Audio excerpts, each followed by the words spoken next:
Bugun men juda muhim masalani tushuntirib beraman. Pensionerlar ayrim muassasalarga kiritilmaydi degan gap nimani anglatadi?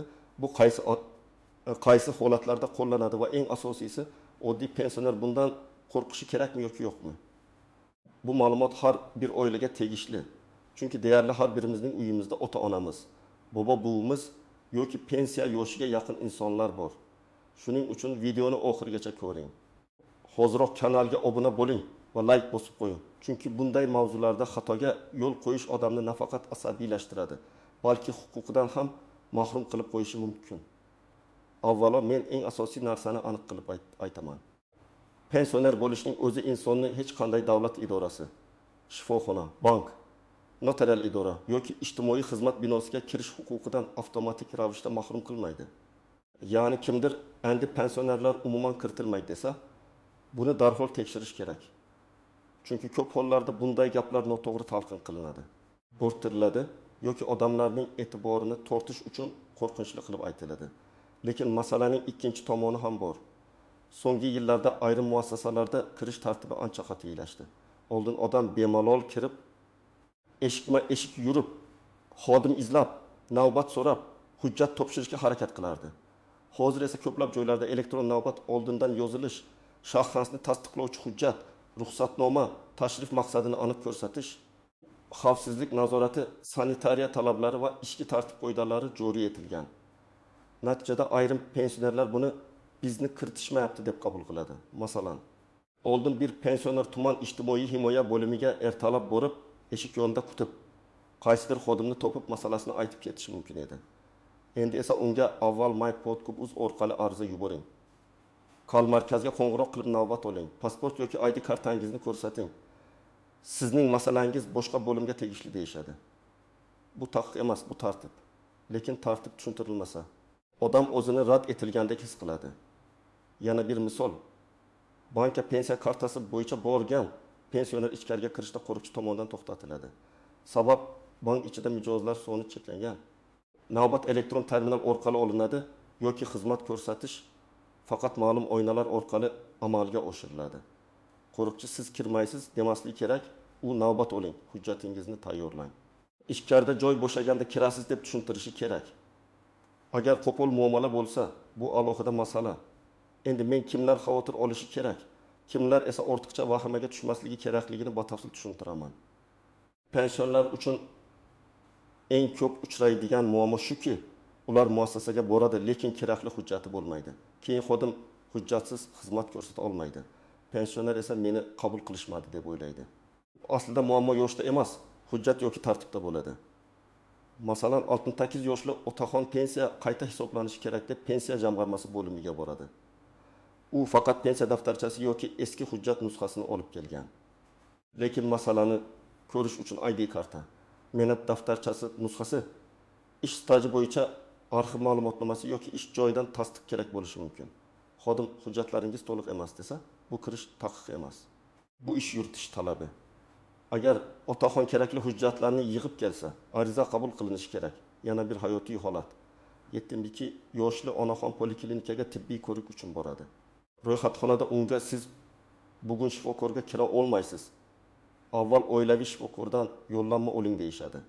Onaxon buni pensionerlarni shifokorga kiritmayapti deb tushunishi mumkin.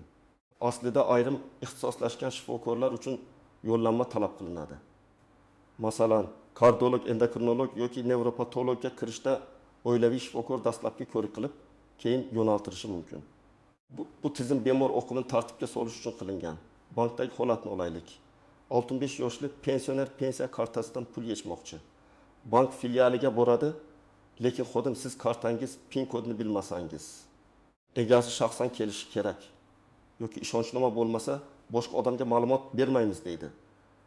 Agar pensionerning o'zi kelgan bo'lsa, unga xizmat ko'rsatilishi kerak. Lekin o'g'li yoki qizi otamning kartasi bo'yicha ma'lumot bering desa, bank ma'lumot bermasligi mumkin. Bu pensionerlarga qarshi qilingan taqiq emas, bu bank sir va shaxsiy ma'lumotlarni himoya qilish talabi. Kim xavotir olishi kerak? Birinchi navbatda hujjatlar eskirgan, ID kartasi yo'q, pasport muddati tugagan, yashash manzili bazada noto'g'ri ko'rsatilgan. Pensiya tayinlashda ish staji bo'yicha bahsli holati bor pensionerlar ehtiyot bo'lishi kerak. Chunki bunday vaziyatlarda muassasa ichiga kirishning o'zi yetarli emas. Masala baribir hujjat orqali hal bo'ladi. Ikkinchi guruh. Sog'lig'i tufayli o'zi bora olmaydigan pensionerlar. Masalan, yotib qolgan, harakatlanishi qiyin, nogironligi bor yoki xotira bilan bog'liq muammosi bor insonlar. Bunday holatda farzandlar men borib hammasini hal qilaman deb o'ylaydi. Lekin ko'p idoralarda ishonchnoma talab qilinadi. Oddiy og'zaki gap yetmaydi. Agar notarial ishonchnoma bo'lmasa, davlat organi yoki bank xodimi sizga ma'lumot bermasligi mumkin. Uchinchi guruh nizoli masalasi borlar. Masalan, pensiya miqdori noto'g'ri hisoblangan deb hisoblaydiganlar, qo'shimcha staj qo'shilmaganlar, nafaqa to'xtatilganlar, imtiyoz rad etilganlar. Bunday odamlar muassasaga borishdan oldin og'zaki bahsga tayyorlanmasligi kerak. Balki yozma ariza tayyorlash kerak. Chunki og'zaki gap eshik oldida qolib ketadi. Yozma ariza esa ro'yxatdan o'tadi va unga rasmiy javob berilishi kerak. Kimlar ortiqcha xavotir olmasligi kerak. Hujjatlar joyida bo'lgan, tashrif maqsadini aniq biladigan, oldindan navbat olgan. Masalasi bo'yicha kerakli idoraga borayotgan pensionerlar qo'rqmasin. Siz pensioner bo'lganingiz uchun sizni kamsitishga, eshikdan qaytarishga yoki sizga mumkin emas deyishga hech kimning haqqi yo'q. Agar muassasa ichki tartib asosida ishlayotgan bo'lsa, ular sizga tartibni tushuntirishi shart. Masalan, dushanba kuni qabul yo'q. Bugun faqat oldindan yozilganlar qabul qilinadi. Arizani elektron shaklda yuboring kabi tushuntirishlar bo'lishi mumkin. Lekin bu tushuntirish madaniyatli, aniq va qonuniy bo'lishi kerak. Endi eng muhim nozik jihatlarga o'tamiz. Ayrim joylarda haqiqatan ham kirish cheklanishi mumkin. Lekin bu pensionerlik maqomi tufayli emas, balki xavfsizlik, sog'liq, rejim, maxfiylik yoki xizmat ko'rsatish tartibi tufayli bo'ladi. Davolash muassasalari, kasalxonalarda ayniqsa reanimatsiya, yuqumli kasalliklar bo'limi, operatsiyadan keyingi palatalar, karantin zonalari yoki maxsus davolash bo'limlariga hamma ham kira olmaydi. Bu yerda pensioner, yosh bola, talaba yoki ishlaydigan odam farqi yo'q. Agar bo'limda sanitariya tartibi bo'lsa, tashrif soati belgilangan bo'lsa yoki bemorning holati og'ir bo'lsa, kirish cheklanadi. Masalan, 7 yoshli ona o'g'lini kasalxonada ko'rmoqchi bo'lsa, lekin bo'limda karantin bo'lsa, uni kiritmasliklari mumkin. Bu kamsitish emas, bu tibbiy xavfsizlik. Ikkinchi nozik jihat, sud, prokuratura, ichki ishlar, migratsiya yoki boshqa tartib-intizom kuchli bo'lgan muassasalar. Bunday joylarga kirish uchun shaxsni tasdiqlovchi hujjat, chaqiruv qog'ozi, ariza, ish raqami yoki qabulga yozilish talab qilinishi mumkin. Agar pensioner men faqat savol so'rab chiqaman deb borsa, uni darhol kabinetlarga kiritmasliklari mumkin. Bu joylarda kirish nazorat qilinadi, lekin shikoyat topshirish huquqi saqlanadi. Ya'ni siz ichkariga kabinetma-kabinet yurmasligingiz mumkin. Lekin arizangizni qabul qilishlari yoki qabul tartibini tushuntirishlari kerak. Uchinchi nozik jihat bank va moliya muassasalari.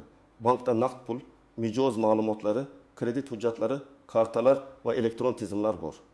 Shuning uchun bank binosida xavfsizlik qat'iy bo'ladi. Pensioner kartasi yo'qolgan bo'lsa, yangi karta olish uchun shaxsini tasdiqlash kerak.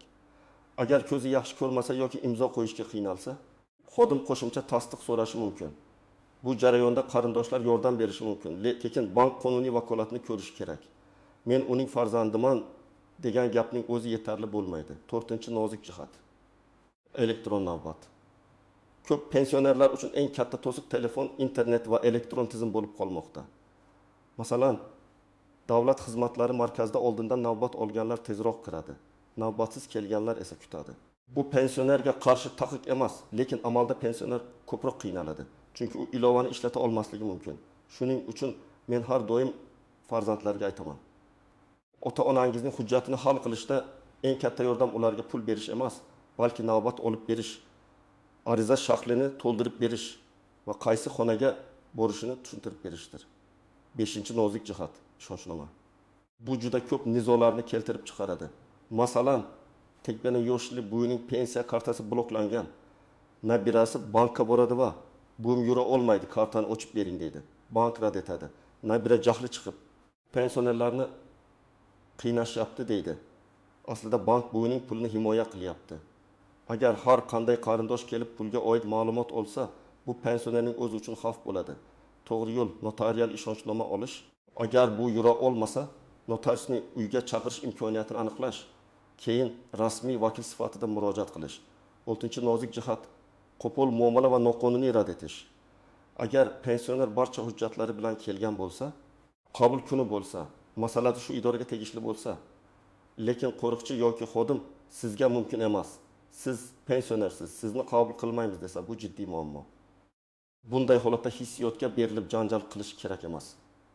Men tavsiya qiladigan yo'l, xodimning ism familiyasini so'rang, rad etish sababini yozma berishni talab qiling, arizani kanselyariya orqali topshiring. Kirish chiqish joyidagi mas'ul shaxsni chaqiring. Yozma iz qoldirilsa, masala ancha tez hal bo'ladi. Endi men sizga aniq qadamlarni aytaman. Agar siz pensioner bo'lsangiz yoki uyda pensioner qarindoshingiz bo'lsa, har qanday muassasaga borishdan oldin quyidagilarni tayyorlang. Birinchi qadam, shaxsni tasdiqlovchi hujjat. ID karta yoki pasport bo'lishi kerak. Hujjat muddati o'tmaganini tekshiring. Agar familiya, ism, tug'ilgan sana yoki yashash manzili bo'yicha xatolik bo'lsa, avval shu xatoni tuzatish kerak. Chunki bazadagi kichik xato pensiya, nafaqa, bank kartasi yoki tibbiy xizmatda muammo tug'diradi. Ikkinchi qadam. Masalani aniq yozib oling. Pensiyam kam, meni kiritishmadi. Hujjatimni ko'rishmadi, deyish yetarli emas. Masalan, shunday yozing. Men 2024 yil dekabr oyidan pensiya miqdorim qayta hisoblanishini so'rayman. Chunki 1990-2003 yillardagi ish stajim hisobga olinmagan deb hisoblayman. Yoki men pensiya kartam bloklanganligi sababli kartani tiklash va hisobim bo'yicha ma'lumot olishni so'rayman. Aniq yozilgan murojaatga aniq javob beriladi. 3-qadam hujjatlar papkasini tayyorlang. Pensiya masalasi bo'lsa, ID karta nusxasi, pensiya guvohnomasi yoki pensiyaga oid ma'lumot, mehnat daftarchasi nusxasi. Arxiv ma'lumotnomasi, ish joyidan ma'lumot, oldingi javob xatlari kerak bo'lishi mumkin. Bank masalasi bo'lsa, karta, ID karta, telefon raqam, agar vakil borayotgan bo'lsa, ishonchnoma kerak. Tibbiy masala bo'lsa, ambulator karta. Yo'llanma, tahlil natijalari, nogironlik ma'lumotnomasi yoki avvalgi tashxislar kerak bo'lishi mumkin. 4-qadam, oldindan bog'laning. Muassasaga borishdan oldin telefon qiling. Rasmiy saytini ko'ring yoki davlat xizmatlari markazidan so'rang. Qabul kunlari, qabul vaqti, navbat tartibi, kerakli hujjatlar va ariza shaklini aniqlang. Masalan, siz seshanba kuni borsangiz, lekin rahbar qabul kuni payshanba bo'lsa, siz behuda ovora bo'lasiz. Bu yerda ayb muassasada emas, tayyorgarlik yetishmaganda bo'lishi mumkin. 5-qadam, yozma murojaat qiling. Men doim shuni ta'kidlayman. Og'zaki murojaat tez unutiladi, yozma murojaat esa ro'yxatdan o'tadi. Arizada ism, familiya, manzil, telefon raqam, masalaning mazmuni, talabingiz va ilova qilingan hujjatlar ro'yxatini ko'rsating. Arizani 2 nusxada tayyorlang. Bir nusxasini topshiring. Ikkinchi nusxasiga qabul qilingan sana, kirim raqami va imzo qo'ydiring. Agar elektron yuborsangiz, tasdiqlovchi raqamni saqlang. 6-qadam, agar kirishda to'xtatishsa, to'g'ri savol bering. Nega meni kiritmayapsiz deb baqirish o'rniga, qaysi tartib asosida kirish cheklangan? Mening murojaatimni qayerda qabul qilishadi? Mas'ul xodim kim? Rad etish sababini yozma bera olasizmi deb so'rang. Bu savollar xodimni ham tartibli javob berishga majbur qiladi. Agar haqiqatan ham cheklov bo'lsa, sizga muqobil yo'l ko'rsatishlari kerak. Kanselyariya elektron ariza qabul kuni yoki mas'ul bo'lim. 7-qadam. Qarindoshlar yordam berayotganda vakolatni rasmiylashtiring. Agar pensioner o'zi bora olsa, eng yaxshi yo'l o'zi borishi. Agar bora olmasa, notarial ishonchnoma tayyorlang. Ishonchnomada aynan qaysi ishlar uchun vakolat berilgani yozilishi kerak. Bankdagi hisob bo'yicha murojaat qilish, pensiya masalasida ariza berish, hujjatlarni olish, davlat organlarida vakillik qilish. Juda umumiy yozilgan hujjat ba'zan yetarli bo'lmasligi mumkin. 8-qadam rad etish bo'lsa, yuqori turuvchi tashkilotga murojaat qiling. Masalan, tuman bo'lim javob bermasa, viloyat boshqarmasiga yozing. Bank filial muammoni hal qilmasa, bankning bosh ofisiga yoki rasmiy kol markaziga murojaat qiling. Tibbiy muassasada muammo bo'lsa, bosh shifokor, sog'liqni saqlash boshqarmasi yoki tegishli nazorat organiga yozing. Muhimi, shikoyatda his tuyg'u emas, fakt bo'lsin. Sana, vaqt, joy, xodimning ismi, nima deyildi, qaysi hujjat bor edi, siz nimani talab qildingiz. 9-qadam, telefon orqali ogohlantirishlarga ishonishda ehtiyot bo'ling. Ba'zan firibgarlar pensionerlarga qo'ng'iroq qilib, endi sizni bankka kiritishmaydi, Kartangiz yo'qladi, pensiyangiz to'xtaydi. Hujjatni yangilash uchun kod ayting deydi. Hech qachon SMS kod, karta raqami, PIN kod, ilova parolini aytmang. Rasmiy idora sizdan telefon orqali maxfiy kod so'ramaydi. Agar shubha bo'lsa, qo'ng'iroqni o'chirib o'zingiz bankning rasmiy raqamiga yoki idoraning qabulxonasiga qo'ng'iroq qiling 10-qadam. Pensionerning o'z huquqini bilishi kerak. Siz xizmat olishga, ariza topshirishga, yozma javob olishga, hurmatli muomala talab qilishga, rad etish sababini bilishga, yuqori tashkilotga shikoyat qilishga haqlisiz. Shu bilan birga siz ham tartibga rioya qilishingiz kerak.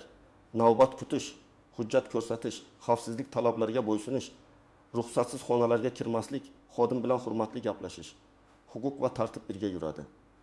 Men yana bir muhim misol keltiraman. Tasavvur qiling, 37 yoshli pensioner ayol pensiya miqdori oshmaganidan norozi. U 3 marta bo'limga boradi, lekin har safar boshqa xodimga og'zaki gapiradi. Natija yo'q. 4-safar qizi yordam beradi, ariza yozadi, mehnat daftarchasidagi bahsli yillarni ko'rsatadi, arxiv ma'lumotnomasini ilova qiladi, arizani kirim qildiradi. 15 yoki 3 kun ichida rasmiy javob keladi. Agar javob noto'g'ri bo'lsa, endi shikoyat qilish uchun asos bor. Demak, masala kiritishda yoki kiritishmada emas, masalani rasmiy yo'lga qo'yishda. Yana bir holat, 75 yoshli otaxon shifoxonada navbat kutishga qiynaladi. U nogironlik aravachasida yoki tayoq bilan yuradi. Bu holatda farzandlari muassasa rahbariyatidan sharoit yaratishni so'rashi mumkin. Kirish joyda pandus bo'lmasa, navbat tizimi nogironligi bor odamga mos bo'lmasa, bu alohida murojaat mavzusi. Pensioner meni kiritmadi deb ketib qolmasin. Menga kirish uchun sharoit yarating, mas'ul xodim yordam bersin, arizamni qabul qiling deb talab qilsin. Bu madaniyatli va huquqiy yo'l. Xulosa qilib aytsam, pensionerlar uchun muassasalarga kirish butunlay taqiqlanadi degan gapni har doim ehtiyotkorlik bilan tekshirish kerak. Aslida ko'p holatlarda gap taqiq haqida emas, balki yangi tartiblar, elektron navbat, hujjat talabi, xavfsizlik nazorati, ishonchnoma va yozma murojaat tartibi haqida ketadi. Lekin agar kimdir sizni aynan pensioner bo'lganingiz uchun kamsitsa yoki asossiz qaytarsa, siz jim turmasligingiz kerak. Yozma murojaat qiling, rad etish sababini so'rang, yuqori tashkilotga shikoyat qiling. Men sizdan so'rayman, siz yoki yaqinlaringiz shunday holatga duch kelganmisiz? Qaysi muassasada sizni qabul qilishmagan yoki ortiqcha ovora qilishgan? Izohlarda yozib qoldiring. Men bunday vaziyatlarni tahlil qilib, keyingi videolarda alohida tushuntirib beraman. Videoni foydali deb bilgan bo'lsangiz, like bosing, kanalga obuna bo'ling va bu ma'lumotni pensioner ota-onasi bor yaqinlaringizga yuboring. Bu oddiy ko'rinadigan maslahatlar ko'p odamning vaqtini, asabini va eng muhimi, huquqini saqlab qoladi.